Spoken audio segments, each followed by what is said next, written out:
It is very relevant that we BRICS leaders have this virtual summit today to discuss thoroughly the current international situation and issues of common interest. As we speak, transformation unseen in a century is accelerating across the world. Hegemonism, unilateralism, and protectionism are getting more and more rampant. Trade wars and tariff wars waged by some countries severely disrupt the world economy and undermine international trade rules. At this critical juncture, BRICS countries, standing at the forefront of the Global South, should act on the BRICS spirit of openness, inclusiveness, and win-win cooperation, jointly defend multilateralism and the multilateral trading system, advance greater BRICS cooperation, and build a community with a shared future for humanity. To this end, I wish to make 3 proposals.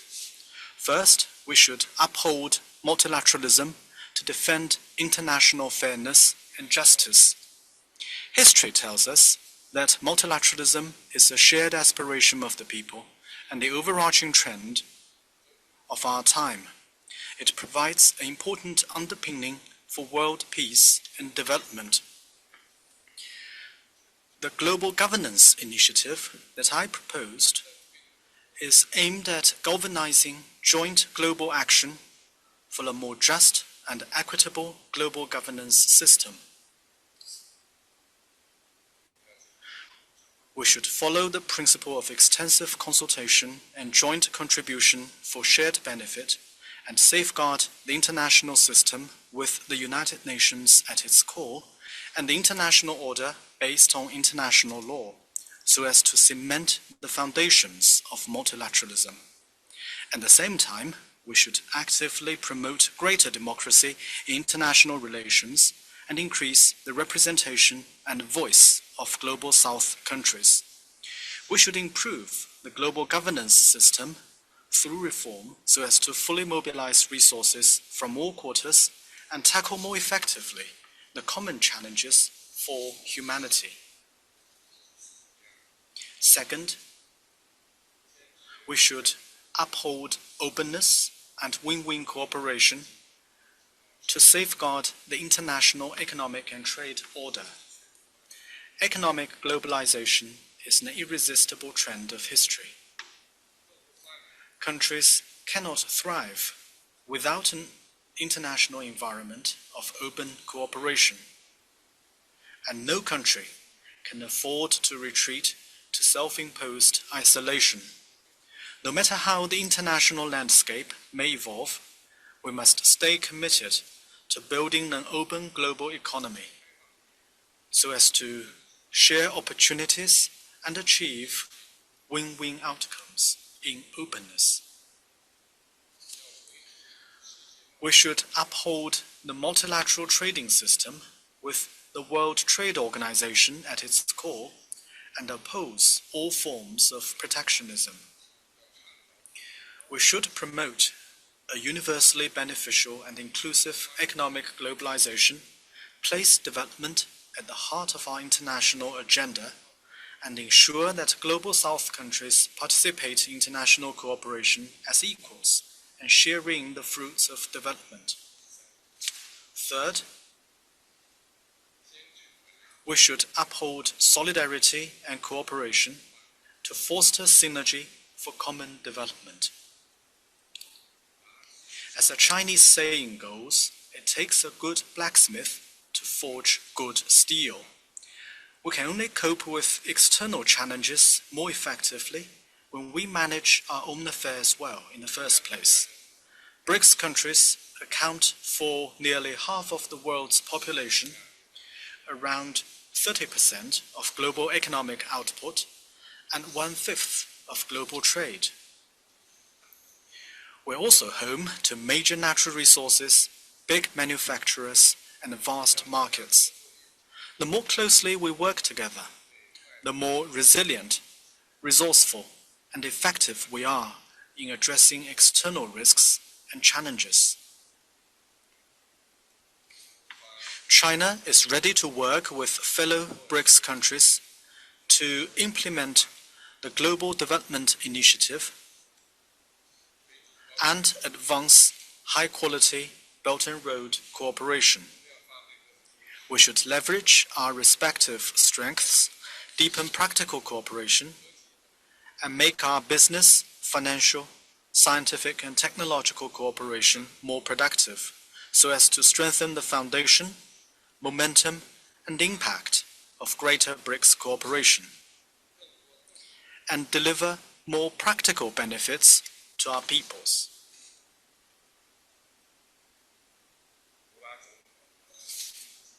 President Lula referred to the Ukraine crisis and the conflict in Gaza. I agree with Brazil's position, as I'm sure we are all united on these matters. Distinguished colleagues, strong wind tests the resilience of grass, and fierce fire reveals true gold. As long as we step up to take our responsibilities and look out for each other, the giant ship of BRICS will brave the shifting international tides and sail far and steady. Of the trade multilateral system on a modern basis, and flexible, and that attend and meet our needs for development.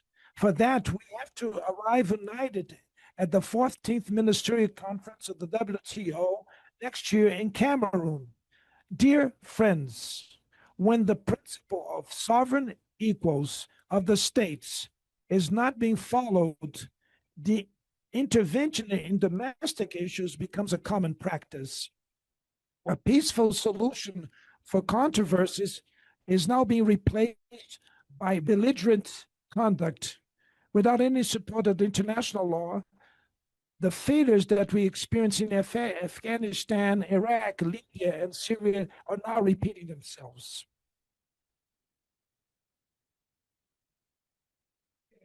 In what you referred to Ukraine, it's necessary to pave the way for a realistic solution that will respect the legitimate concerns of security on all parties.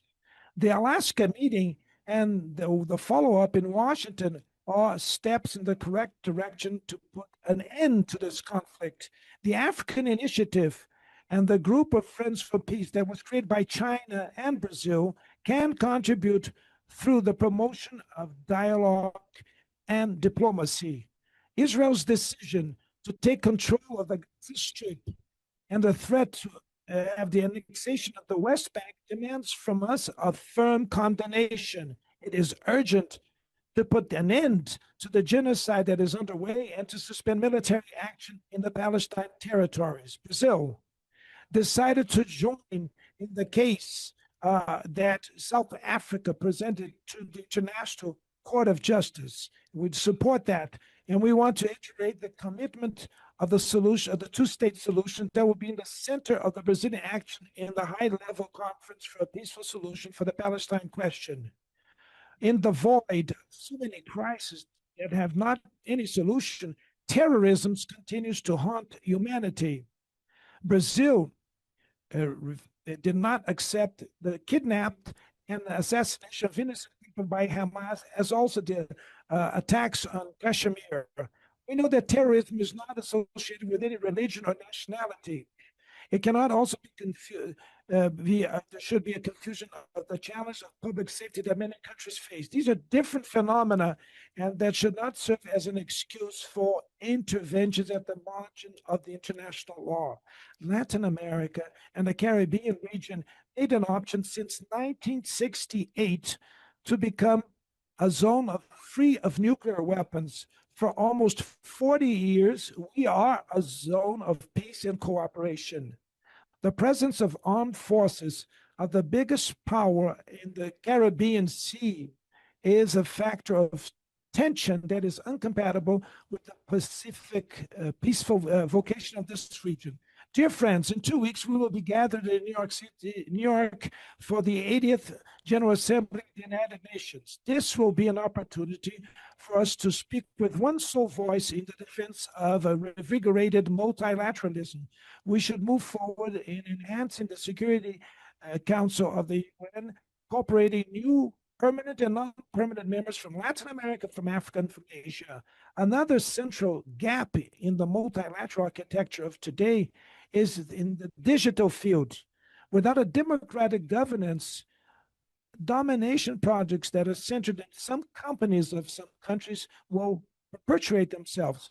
Without digital sovereignty, we will be vulnerable to foreign manipulation. This does not mean to foster a technological isolationism environment, but we should foster the cooperation between ecosystems that have a national base, independent and regulated.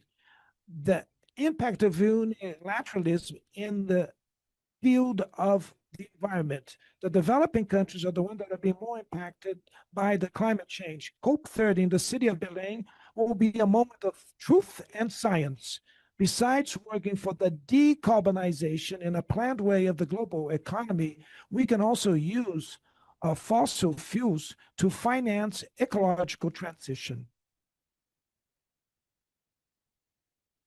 We need a climate governance that is stronger, capable to exercise effective oversight. Brazil invites the BRICS partners to consider first to create a council of climate change at the UN that will network different players, processes, mechanisms that today are fragmented. I'd like to call your attention for the special fund for tropical forests forever that we want to launch at the COP30 with the objective to remunerate the services, the ecosystems that are provided to the planet. The Global South has the conditions to propose another paradigm for development and to refuse a new Cold War. The Indian chairmanship in the future of the BRICS meeting will count with the full support of Brazil to these ideals. The G20 summit under the chairmanship of South Africa will also be an important space for broad dialogue about the possible roads that we can follow for the international order. Unilateralism will never conduct us to reach the achievements of peace, justice, and prosperity that our predecessors designed in 1845. The BRICS is already a new name of defense of multilateralism. Thank you very much, my friends. And now I'd like to give the floor to the President Xi Jinping, who is the President of China.